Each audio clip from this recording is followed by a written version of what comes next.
À la COP26, l'accord de Glasgow a mentionné la sortie progressive du charbon sans qu'aucun engagement sur le financement des énergies renouvelables n'a été pris par les pays. En RDC, la réduction des énergies fossiles dans un pays où plusieurs millions de personnes en dépendent ne peut se faire sans investissement. La RDC utilise 15% de l'électricité. 15% avec toutes les ressources hydroélectriques que nous avons.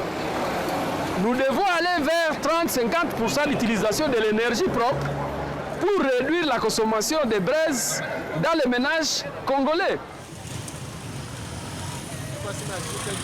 À cette conférence, les pays en développement ont obtenu un dialogue de 2 ans pour discuter des dégâts générés par le changement climatique. Pour nous, acteurs de l'environnement, une opportunité de lancer encore une fois le message aux décideurs, de prendre les actions, de mettre la main sur la pâte pour mettre les décisions prises dans cette conférence en application. Parce qu'on n'a plus le temps à perdre. Les décisions étaient de réduire 1,5 degré Celsius par rapport au changement climatique. Nous, on s'est dit, c'est le moment d'agir.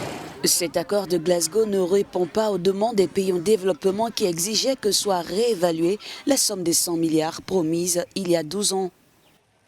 Les engagements pris non seulement par la France, les États-Unis et d'autres pays africains comme la République démocratique du Congo qui s'est déclaré un pays solution. Je crois que ce sont des actes et des messages beaucoup plus très importants qui donnent un signal fort.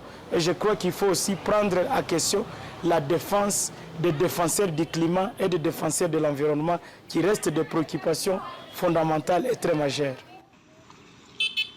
2023 est devenue une nouvelle échéance pour la tenue de cette promesse.